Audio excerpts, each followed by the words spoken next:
So you might be wondering how you can safely increase your range so that you can sing freely. In this episode, I've got you covered with 5 specific ways to do exactly that so that you can sing the high notes and the low notes with ease without feeling any tension or hoarseness. Let's dive into it.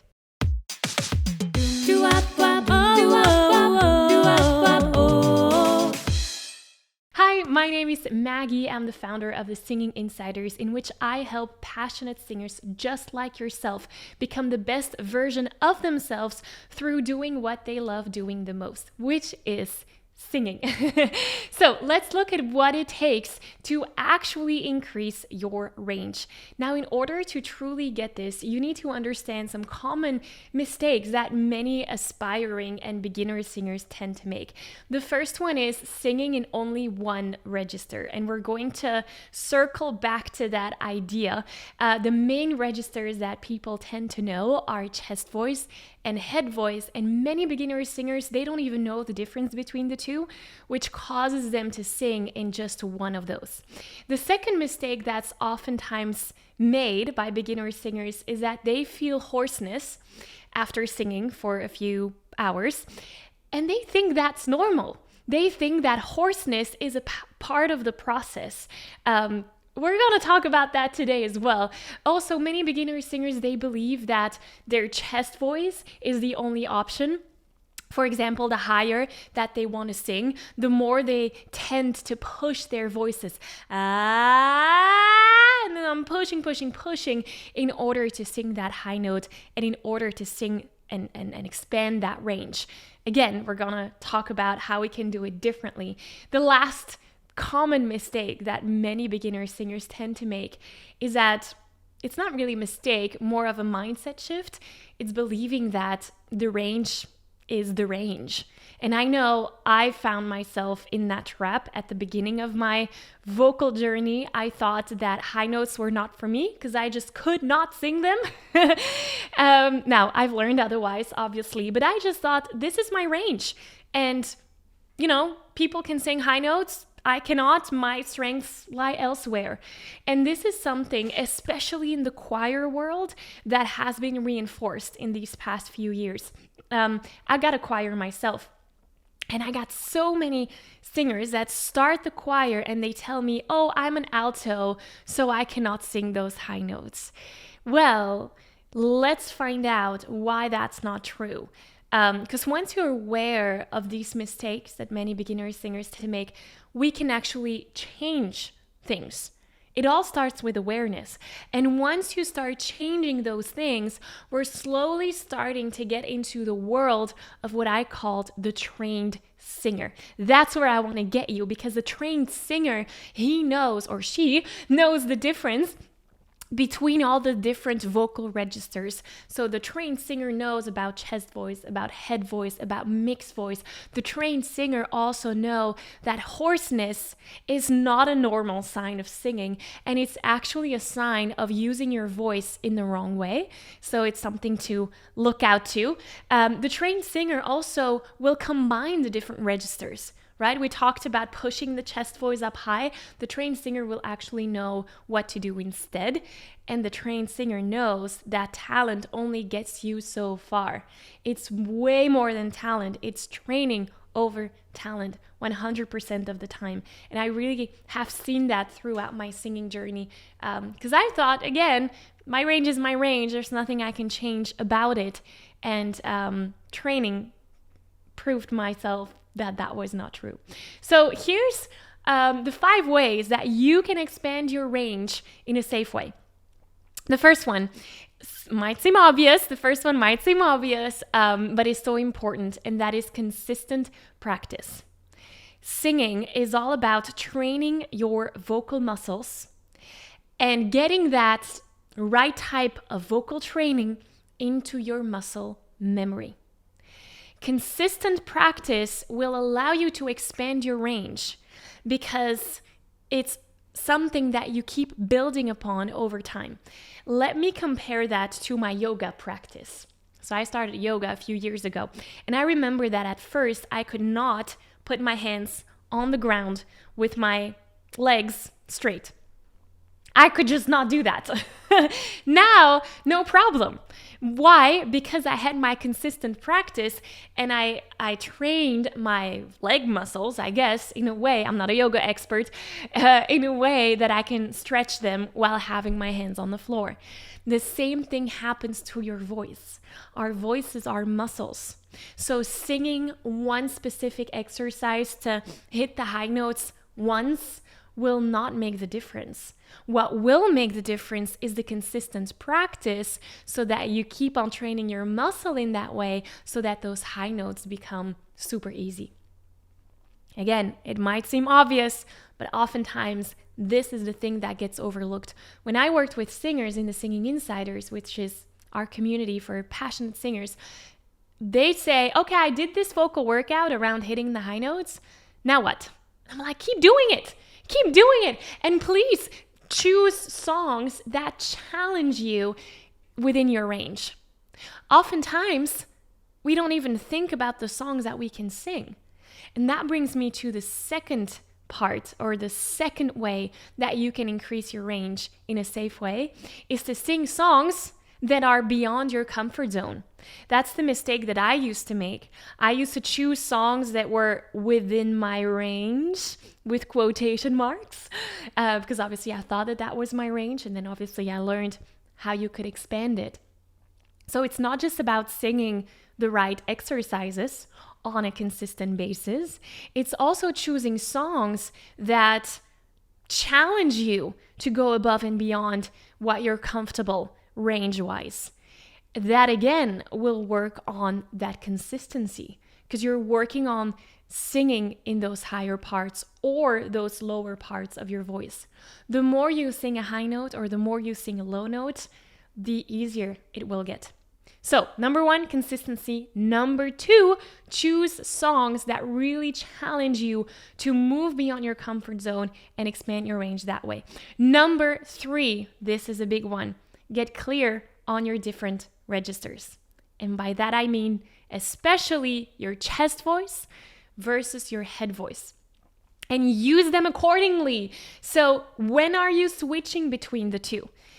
If you are mainly singing in chest voice, what I see many singers do that mainly sing in chest voice is push up that chest voice way up high in trying to sing the high notes. That results in tension. What I see many singers do that oftentimes singing head voice, they're switching too late to their chest voice, which causes them to have that breathiness in their voice. For example, they might singing, let it be, head voice, let it be, still head voice, and then going down, whisper words of wisdom, still in head voice, instead of going, whisper words of wisdom, where I'm changing to my chest voice. So knowing, first of all, what the registers are, and second of all, when you need to change, that is your key to success here. A little hint that I'll give you is that if you're feeling either straining in your voice, hoarseness in your voice, or anything that is breathiness-ish in your voice, those can be signs that you're switching too late from one register to another. Okay, so we had three ways so far: the consistency, consistent practice, choosing songs that expand your range, and then knowing when to switch between chest voice and head voice. If these three ways were super valuable for you so far, I invite you to subscribe to this channel so that you keep on being informed when new episodes just like this one will be published. Now, that being said, the most important ones are coming up. So let's continue. The next way to safely increase your range is to use SOVT sounds and tools to help you expand your range. What is SOVT? SOVT stands for semi-occluded vocal tract. That's a big fancy word to just basically say back pressure. What does that mean? When you're singing, we're having our breath support, right? We're breathing in. And then when we're singing or speaking, there's air coming outside of our mouth.